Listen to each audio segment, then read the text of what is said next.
Hey everyone, hope you're all doing great. As you already know, Aemeath is officially releasing on February 5th, and before her banner drops, a lot of you are probably wondering, is she actually worth pulling or not? Well, don't worry because you've clicked on the right video. Watch till the end and I promise you won't have any doubts left about Aemeath. Alright, let's jump straight into the main course.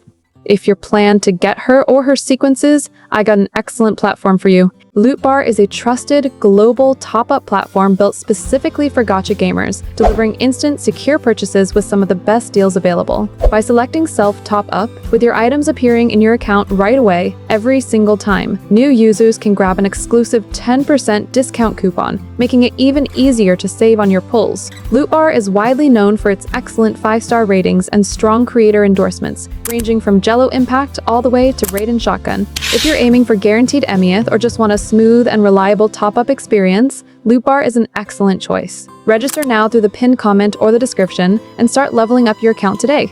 Aemeath is officially confirmed as a 5-star fusion resonator. She is positioned as a premium on-field DPS who leans heavily into controlled burst windows rather than constant spam damage. Her kit rewards players who understand timing, positioning, and proper resonance sequencing. Unlike simple, press everything and win characters, Aemeath feels deliberately designed to scale with player skill, which immediately separates her from many earlier releases. This also means her value increases the better you understand her mechanics and team synergies. Aemeath's signature weapon, Everbright Polestar, is one of the key factors in determining whether she's worth pulling, not just for the character, but for sustained DPS performance. At level 90, this 5-star sword comes with a base attack of 588 and a substat of 24.3% critical damage, giving her a strong foundation for consistent high numbers. Its passive, Stellar Pursuit, increases all attribute damage bonus by 12%, which directly boosts her fusion and resonance damage across the board.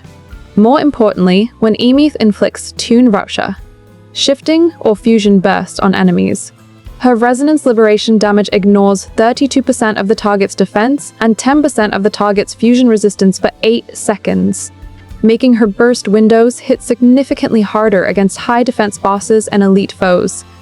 This synergy fits her kit perfectly, since her damage revolves around building those statuses and converting them into powerful resonance liberation hits.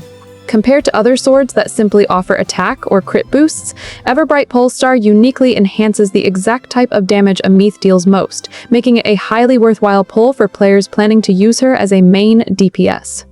Her kit is designed around building resources through active combat rather than passive triggers, and the two abilities that define her damage output are her resonance skill and her resonance liberation. Understanding how these work together is absolutely critical, because Aemeath is not a character you simply press buttons with. Her damage scales directly with how well you manage her internal mechanics. Her resonance skill, Lightwing Symphony, can only be activated during a short window known as the Lightwing state. This state is triggered once Aemeath builds enough synchronization rate through her attack strings, usually by reaching the 4th hit of her basic combo in either her humanoid form or her mech form. Once active, the Lightwing window lasts for roughly 5 seconds, and during this time, Lightwing Symphony becomes available.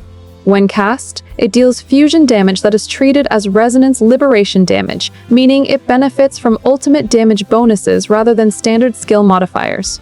On top of that, the skill briefly stagnates or locks nearby enemies, providing a small but meaningful amount of crowd control. One of the most important mechanics tied to Lightwing Symphony is that every time it is used, Aemeath switches forms. If she is in her humanoid form, she transitions into her mech form, and vice versa. This allows her to continue her combo flow without interruption, making her gameplay feel fluid when played correctly. The skill can also be used mid-air, which adds to her flexibility in combat and allows her to maintain pressure even while repositioning or dodging enemy attacks. The behavior of Lightwing Symphony changes depending on which resonance mode Aemeath is currently in. In her harmonic vibration mode, the skill deals additional instances of harmonic damage, usually appearing as multiple smaller hits layered on top of the main strike.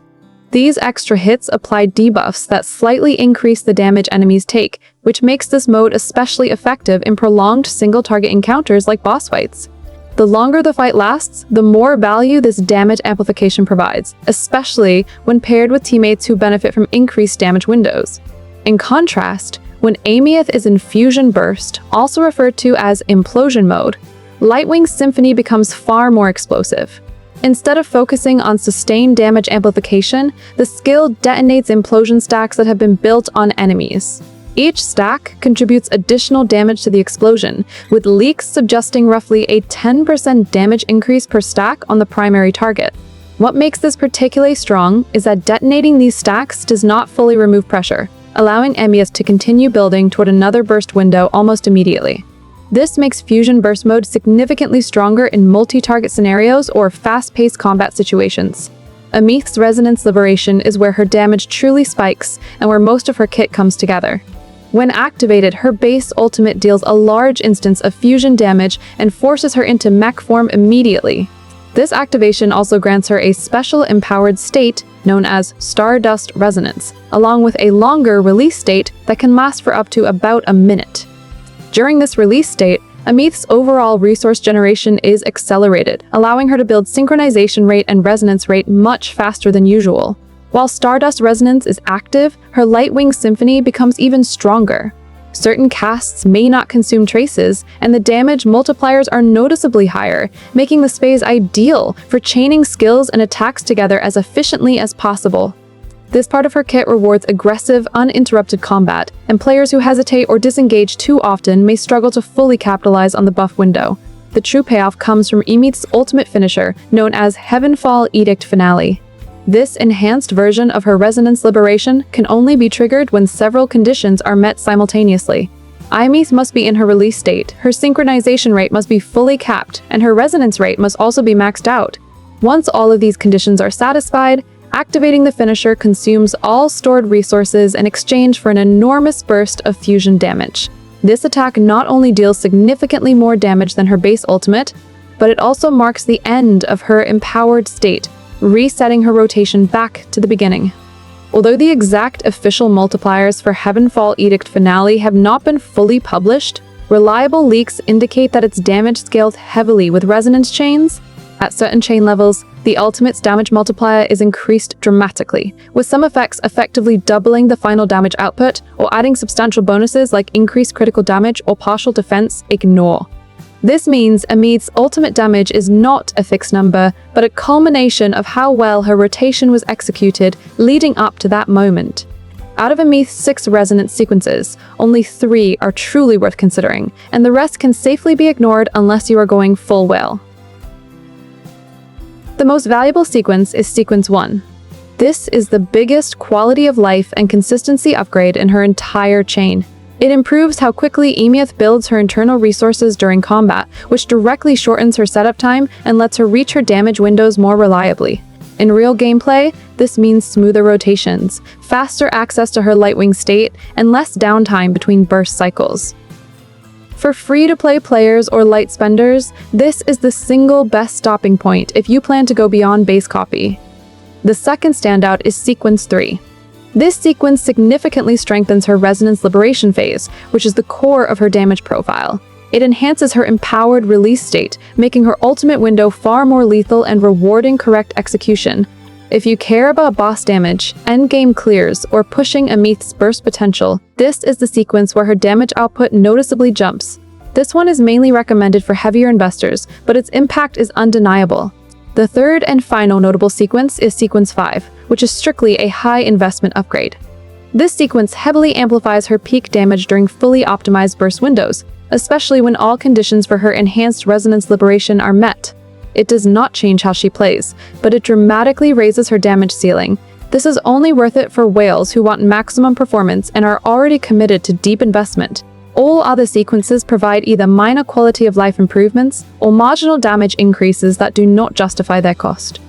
For most players, Sequence 0 is already perfectly functional, Sequence 1 is ideal, and Sequence 3 is the realistic high-value endpoint.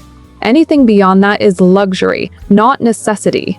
One of Aemeath's biggest strengths is her consistency and high-pressure content. She performs extremely well in boss fights, challenge modes, and time-based content where burst damage is king. Her mobility also allows her to stay aggressive without feeling locked into animations. Additionally, her kit scales well with proper team support, making her future-proof as new buffers and debuffers are introduced. Despite her strengths, Aemeath is not without weaknesses. Her reliance on correct timing means mistakes are punished more harshly compared to simpler DPS units. If her burst window is interrupted or mistimed, her damage drops noticeably. She also prefers structured team setups, meaning she may feel less flexible in random or underbuilt compositions. One underrated but genuinely exciting aspect of Aemeath's kit is her exploration mechanic, which becomes especially fun when she enters her mecha form. While in this form, Aemeath gains the ability to fly and glide freely through the air, allowing players to bypass terrain, cliffs, and vertical obstacles with ease. This turns exploration into something far more fluid and dynamic, letting you chain aerial movement to cover long distances without constantly stopping or climbing.